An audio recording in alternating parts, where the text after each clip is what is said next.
असद के सीरिया छोड़कर भागने के बाद ऐसा लग रहा था कि करीब एक दशक से हिंसा की आग में धधक रहा सीरिया अब शांति की तरफ लौटेगा। असद जब सीरिया छोड़कर भागे तो उस वक्त भी सीरिया के अलग अलग इलाकों में असद के और हयात तहरीर अल शाम के मुखिया अबू मोहम्मद अल जुलानी के लड़ाकों में जमकर खून खराबा हुआ था।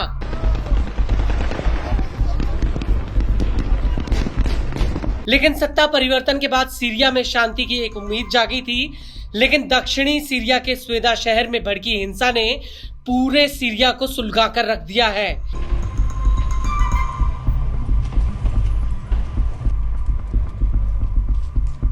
और अब एक बार फिर से सीरिया के गृह युद्ध की भट्टी में धधकने का खतरा मंडरा रहा है।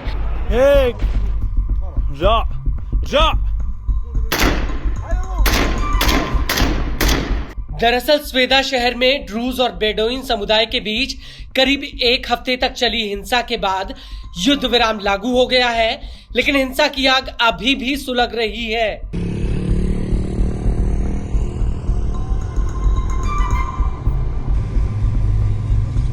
क्योंकि बेडोइन लड़ाकों ने अभी भी स्वेदा को चारों तरफ घेर कर रखा है।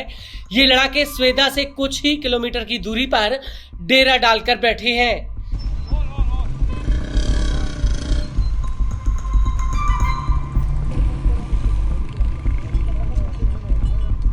दरअसल बेडोइन लड़ाकों ने न्यूज एजेंसी बीबीसी से कहा है कि वो ड्रूजों के साथ युद्ध विराम को देख रहे हैं, लेकिन उन्होंने ड्रूजों के साथ फिर से लड़ाई शुरू करने की संभावना से इनकार नहीं किया है।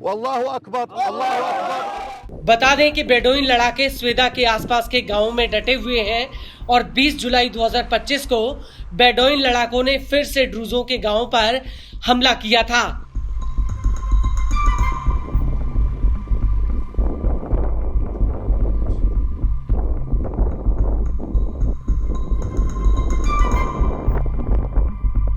अल मज़ारा कस्बे तक बेडोइन लड़ाकों ने पिछले हफ्ते तक हमला किया था। हालांकि मौजूदा समय में हजारों जुलानी के लड़ाकों ने स्वेदा की नाकाबंदी कर रखी है ताकि बेडोइन लड़ाकों को फिर से स्वेदा में ना घुसने दिया जाए।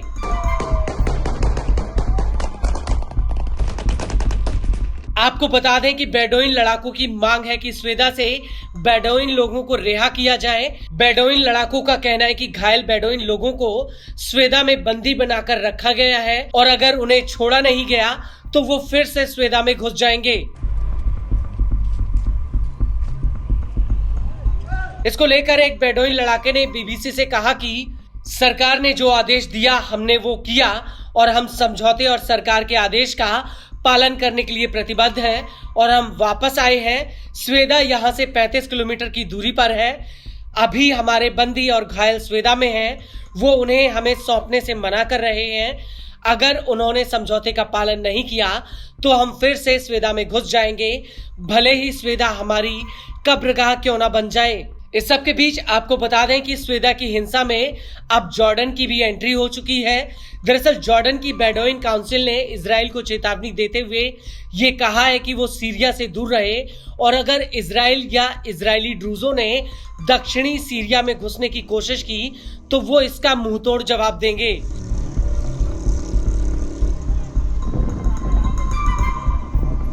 आपको बता दें कि जॉर्डन की बेडोइन काउंसिल ने सीरिया के बेडोइन लड़ाकों का खुलकर सपोर्ट किया है और इसी कड़ी में 19 जुलाई 2025 को जॉर्डन से बेडोइन लड़ाकों का एक जत्था सीरिया में घुसने की कोशिश कर रहा था, लेकिन जॉर्डन की सरकार ने एक बाड़ेबंदी के जरिए इन्हें सीरिया जाने से रोक दिया।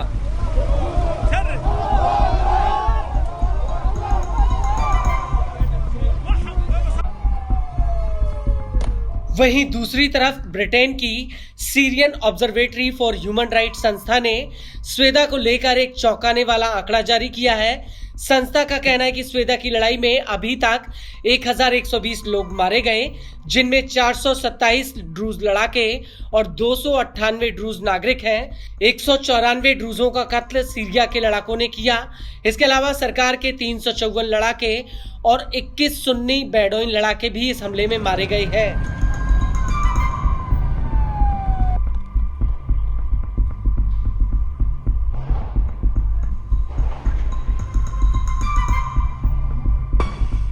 बता दें कि फिलहाल स्वेदा में ड्रूज लड़ाकों का नियंत्रण है।